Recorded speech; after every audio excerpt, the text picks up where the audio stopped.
If you were thrown into the hellish 100-degree heat of the ancient Middle East early this morning, with nothing but the food sitting in your pantry, you wouldn't last 2 days under that dry sun before your body's energy would absolutely collapse from dehydration and fatigue in your blood. Yet, the rugged healers, the quiet prophets, and the warrior peasants of the biblical hills who raised empires on limestone walked unthinkable distances. They climbed pathless rocks. They endured hellish heat in their daily labor. And there's something else. The sugar levels of the patriarchs never plummeted dizzily under the rigors of exile, and they never poisoned the threads of their glands with the sharp infarctions of sugar. Their pancreases simply didn't collapse like ours do today on the streets of modern civilization. Do you know why the word diabetes was a virtually and medically forgotten or non-existent scourge in those lineages of ancestral survivors of boundless energy in the deserts of ancient Israel? Because embedded in the rustic dark dust of those ancient tents, tied up in old clay jars inside baskets hanging in the wind, rested in absolute protection within the kitchens exactly 5, and no more than 5, untamable and rustic daily delicacies of continuous use. They formed an unbreakable cellular and biochemical shield against all the toxic destruction of sugar and carbohydrates in the warm veins of those early men, long before some multi-million-dollar pharmaceutical laboratory forced you to inject yourself with those scary little blue plastic needles, costing you hundreds of dollars on a pale prescription that you grab with a trembling hand in the freezing hallway of a dim clinic, or with a silent tear just trying to figure out how to pay for it for your family. What's going to shatter your silence this early morning in your chair? And what will stir up a righteous anger for the sake of your survival against those unchecked modern horrors of blind consultations and their little red boxes packed with injectable pain, making our families sicker year after year with cruel weight gain and side effects, without giving you any real health on this earth to watch your grandbabies grow? Isn't just knowing that a natural cure exists. Lord have mercy. The true outrage is realizing that the modern and cruel hospital medicine business purposefully ignores on their prescription pads and diabetic pens the undeniable fact that these 5 fantastic protective inhibitors from ancient peoples are, at this very moment, tossed aside and forgotten on the cheapest shelf of your local grocery store, while the specialist pretends to forget to give you that $2 remedy. Now, I'm not going to just toss out random names of those miraculous little leaves that our Savior and the prophets consumed with preventative vigor. First, dear sister in faith, you're going to have to take off those modern city shoes, close your eyes to that refrigerator full of canned lies, and together, Lord willing, we will dive into a dawn where we are going to heal that pain. We grew up as slaves, bound by the wrists to the cold drips of prescriptions, accepting that when our glucose numbers burst the veins of our exhausted women, or when the leg of our heroic grandmothers at home started to go numb, mysteriously and terrifyingly with night pains, the only outcome could be found in the sterile, packaged little boxes of patented drugs. Now you pay close attention to me, so you can see how they silence us. When the clinical world evaluates a heavy imported injection, like those agonizing semaglutides that rake in billions at outrageous prices, they don't cure you. They just put a brake on things while you pay month after month, bleeding out your joy into chronic pain, with a little needle that doesn't bring your heart the cure of ever being happy again eating a slice of homemade bread without the midnight fear and guilt. Now you listen to me. No more plastic injections making you dizzy.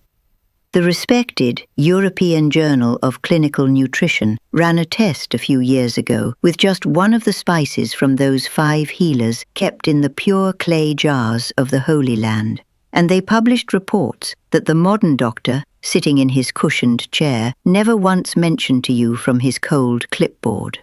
One humble, cheap little teaspoon diluted, a rustic, thick, bitter little sip of God's natural medicine. And what did it do the very second it hit those scared patients in the hallway?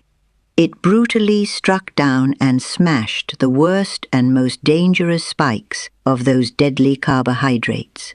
And it blocked the cruel insulin levels in the blood by a colossal 29%.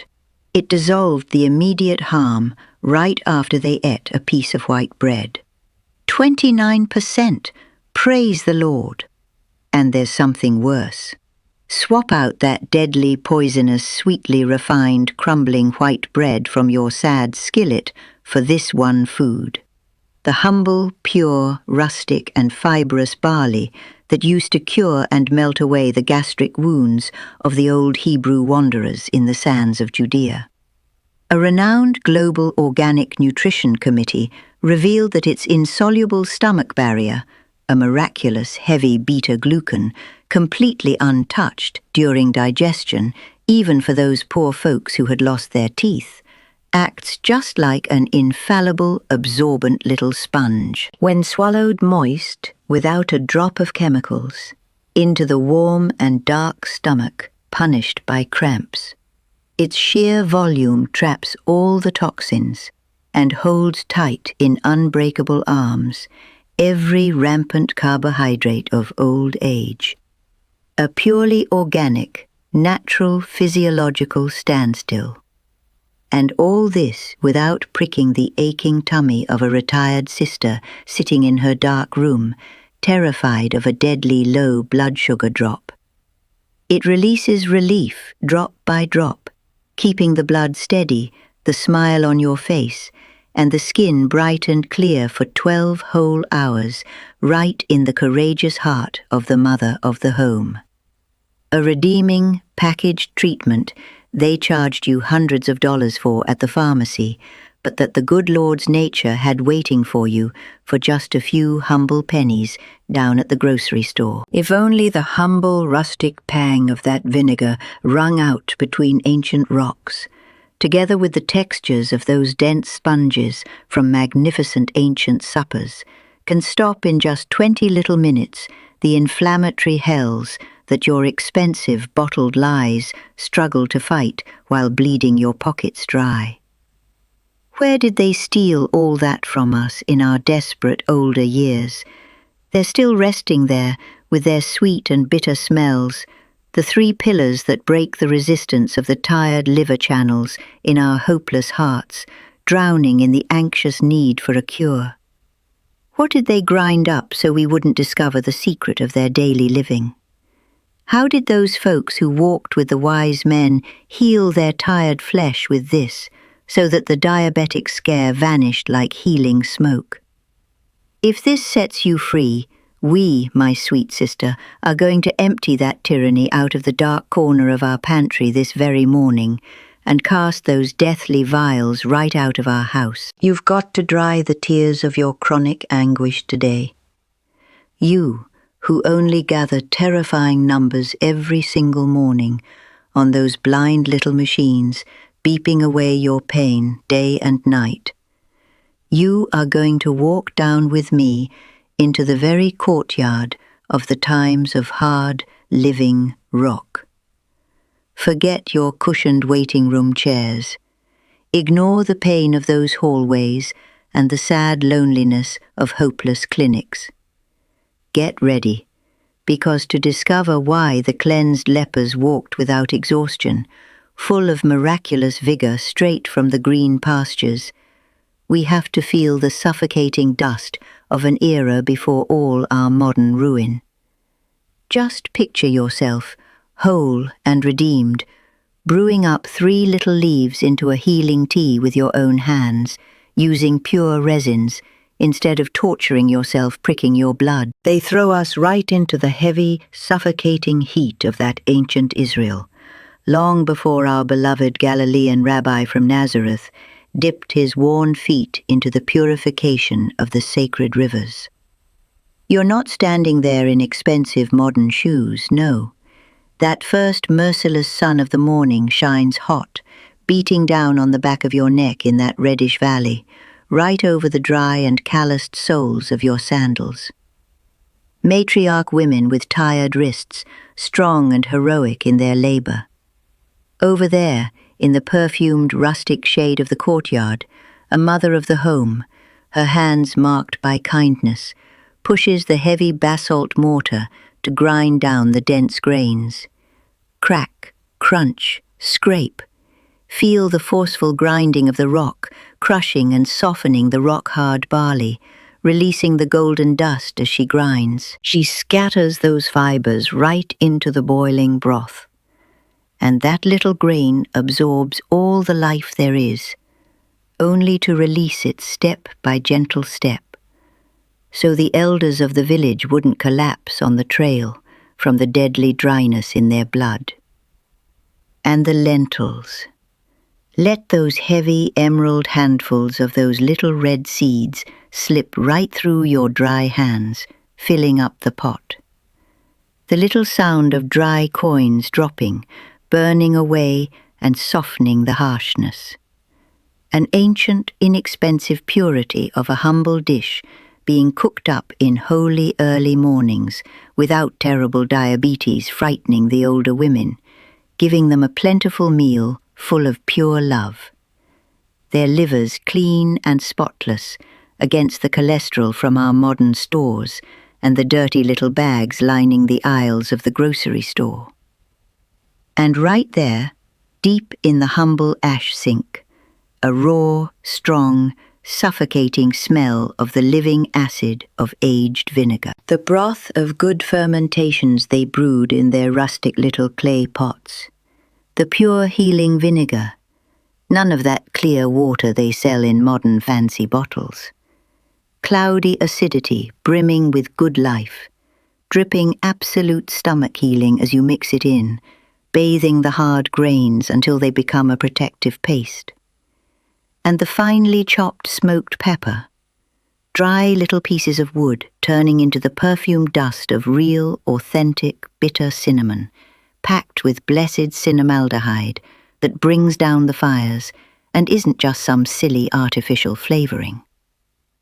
And Lord have mercy, the rustic olives, dripping their thick green gold, unfiltered and full of purity, the miraculous Oleuropean, sliding straight down from the chest to the sole, healing worn-out knees. The 5 ancient essences ready for you today, right here, to take away your injected pain. The sun, in all its blazing glory, heats up fiercely from the Book of Ruth. Open up your holy scriptures and drink in this victory, sister. In chapter 2, right in blessed verse 14, at the agonizing hour, under suns that knock a body down, the godly and mighty Boaz called out with mercy, "Come thou hither, faithful woman of this corner, and eat of the bread, and dip thy morsel in the vinegar." Just look at that sacred protective miracle in one little sip of the living word.